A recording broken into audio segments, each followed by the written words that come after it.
Hey, good morning. It's Liz from West Star Tarot, and I have had multiple requests to do a video of my garden. So to do a little garden tour. Now trust me, it's not like my garden is that big that I can do some kind of tour. But anyway, this is Rosa rugosa, and I have spoken about my love for this gem of a plant for a long time. I do make rose elixir, and I'm going to make a rose flower essence this year. You can see it's a really breezy day. It is a glorious, glorious June day, and I'm going to head up now that we are leaving Rosa rugosa. So as I said, I'm making flower essence, rose oil, dried rose petals for spell work, and the usual rose petal elixir. And I've mentioned before on my channel that rose is for heart healing, both the physical and metaphysical.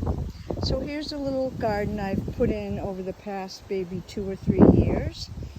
It has spearmint, angelica, daylily. This is an annual sunflower. I have a beautiful rose plant that's just about to pop open some blooms. This is the end of my beautiful blue lupin that was stunning this year. I've got some bee balm in the back. This is an ornamental mullein that I got last year from my herbal CSA. We have lovely Asiatic lilies. This is some salvia, an annual. Let's see, that's Solomon seal. This is an annual salvia that I'm going to put in. And now I am so happy to report, look at the hydrangea. Last year, because of a polar vortex freeze in I think the beginning of March, we had 0 hydrangea blossoms, or maybe 2. And it wasn't just me, it was everywhere here on Cape Cod. And it was just so sad. And look at this one. So they're packed with blooms, and they will be turning blue. This one turns like a kind of more like a greenish reddish color. Here we have the lovely catnip blowing in the breeze. And over here is some lady's mantle, and then we have sage blossoms and a lovely sage plant that's now about 3 years old. I have thyme growing. Here's the deck. It's a work in progress, so you'll see a lot of little bits and pieces lying around. This is a new hydrangea I just planted a couple weeks ago, called Endless Summer, and supposedly it will keep blooming all summer. We shall see, but I'm very excited about this one. And this is some, you can see up here, Mexican sunflowers that I just planted, which I've grown from seed. There's about, right here I put in about 6 or 8 of them, and I have quite a few more to do. This is valerian blooming up against the deck. And we have a little weeding to do here. We'll just ignore that. This is, I thought it was motherwort, but now I'm questioning. I'm not sure. I got to do a plant ID on this one. Here's more valerian and tons of bee balm, which the hummingbirds like. Here's my lovely rhodie, just past its peak, but it's huge. It's probably 35 years old, and about 10 years ago we cut it way back to get it to grow more fully, and this is what has happened. So now over here is a garden in need of work. We have our lovely medicinal comfrey and some early phlox, and then all these little weeds that I've got to get in to pull out. You know, it takes a while to get all this stuff going. Here's where I do my planting station. So I'm in the process of planting some more sunflowers. Here's some nasturtium I'm growing from seed. And then here we see dahlia that I wintered over the tubers and replanted them this year, and they're doing great, so I'm quite thrilled about that. So let me just go over here now. This is a huge Miss Kim lilac that is just past its bloom. It was covered, and oh my goodness, gorgeous. And every morning and every time I walked out the back door, I would get this incredible aroma.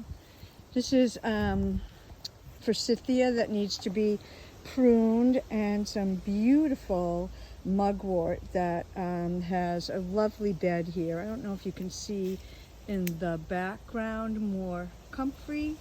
There's several comfrey plants back there, and some lovely orange tiger lilies that a friend gave me that have really nicely mingled in with the Artemisia vulgaris. So I will be harvesting this beauty. Look at her. If you look at the other side, you can see she's silver. Oh, lovely. I'll be using her for spell working. Here's our little vegetable garden. It's not too big, but you know. So we have lettuce, and that's lemongrass that got a little bit munched on by rabbits, and some peppers, parsley, another beautiful sage plant, fennel. There's some other peppers, tomato, more lettuce, cucumbers, and more Mexican sunflowers that I grew from seed. Now we'll just go back up here into the woodlands where we have these gorgeous, gorgeous white pines. White pine is one of my favorite medicines, and I just love this plant so much. And we have tons and tons. Oh, look at this.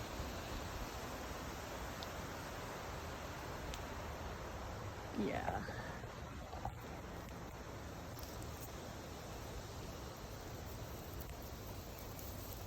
There you go. Planting. And then this is I'm going to have to move this because the white pines have grown over it. But this is a beautiful, let me step back, moon that my son-in-law made for me. And we put it way back here, and at the time you could see the whole moon, but now you can't because the white pine has grown over it. So we're going to try to figure out where we can move it, where it can be seen better, because it's really a special gift that my son-in-law made for me, and then we painted it together. More white pine. Here's another rhodie that is just past its peak, you can see. Now I want to take you back here into the woodlands behind my yard, and here I am in bare feet, so hopefully I'm not going to get stepped on anything. Here is my beautiful nettle patch. Look it. It's incredible. I hope it shows up. This somehow was a volunteer. I must have weeded out front, and then somehow it came back here, and you know what? It died out front because it's a woodland plant, and it really loves being here. It's a little bit too late to harvest right now because it's starting to put the seeds out. Anyway, there's Lunaria, which is already bloomed back here, brambles or blackberries that are, oh, I'll show you those if I, it's just so lovely back here. Can you see them in bloom, the blackberries? And if the birds don't get them, we will harvest them. So this is just something, it's like this sort of symbiotic situation where these plants, the nettle, and then there's, let's see, there's mayapple and lunaria. These are things that I planted in my main garden that ended up here in the woodlands. And so I feel like it's sort of a co-creative gardening event with with nature, which I kind of love. So here we go, out of the woods. Over here is like a shade garden. And unfortunately, these trees, these Leland cypress, got so big that they have put too much shade, and now everything's kind of struggling. The hostas are doing okay because they love shade. These hostas are cuttings or rootings from hostas that my parents bought me like 35 years ago. And so they mean a lot to me because my parents have passed on, and whenever I see them growing, I have them all over my yard. It makes me think of my parents. And this is the Kusa dogwood and forsythia. And this beauty here, now I'm going to have to step back for you to get the full impact. This is Vitex chaseberry, and I transplanted this. It was a shrub, maybe, I don't know, 2 feet tall when I moved here 20 years ago. And now it's like, I want to say 10 feet tall and 15 feet wide. And it just loves where it is. And I really am happy about it. And I'm so glad. When I moved it over here, I wasn't sure that it was going to be happy or that that was a good move, but actually it turned out to be a good move. So one last little section, if you're still here with me, going past the Miss Kim, and there's a regular lilac back there somewhere. Here's another beautiful rhodie that was really on death's doorstep, but somehow we managed to nurse her back, and look at how beautiful and shiny and healthy she is now, and we got a lot of blossoms from her. All right, here's more brambles. Look, more angelica. Oh, my baby, I love her so much. More brambles, and then this oh, got St. John's wort, more angelica, and this was a garden with daylilies, rhodies, and hydrangea. Can you see the hydrangea in the background there? And then our friend Angelica said, nope, this is us. So she's kind of taken over, and I have moved a lot of the daylilies. I think the hydrangeas will be okay. Here's another gorgeous rhodie that, again, was in bad shape, but we've kind of nursed her back to health too. Oh, more St. John's wort. All right, going along the side is our little compost bin. Here we see something that is thrilling me, and that is volunteer foxglove. I have planted foxglove over on the side of our house for several years in a row, and it just would never come back. And I got the perennial one, not the biennial. And then this morning, I said, wait a minute, who are you? Where did you come from? So they're volunteers, and there's all little baby ones that should be blooming next year. So as much as I'd love to pick these and bring them in my house for a bouquet, I'm going to leave them out here because, you know, I think this is where they want to be. So this is like a little secret garden where sometimes I'll pull up a chair and just read a book in the shade when it's a hot sunny day, summer day. Here's some more Solomon seal. This I got from my mom's garden. So nice to have things from other people's gardens. And this is a hydrangea paniculata, so it blooms in the fall. There's a few of those. And then we have this garden here in the middle that's got Rose of Sharon, Kousa dogwood, a red maple, some azaleas. Here's my, right there is black cohosh, which I have to move because it's getting crowded out by the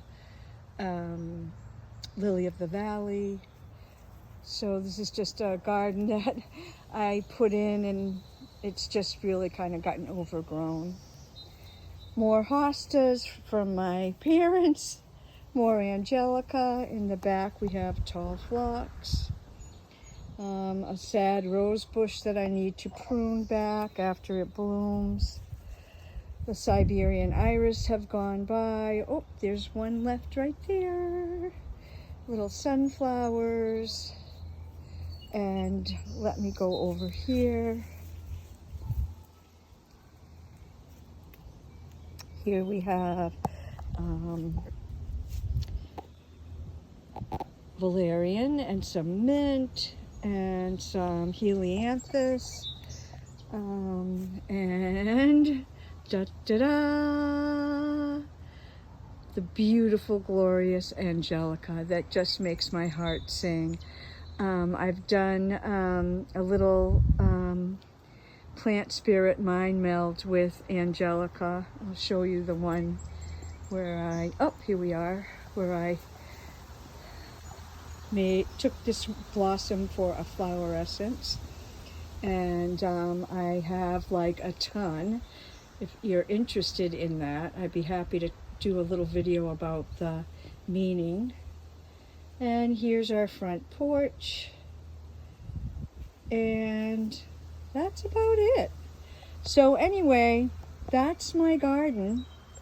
It makes me so happy, and it's a work in progress, and I feel like there's always more I could be doing, but you know what? It is what it is, and I know the plant spirits are just happy to be alive and thriving. What do you have in your garden, my dear ones? Peace and love. Flower power.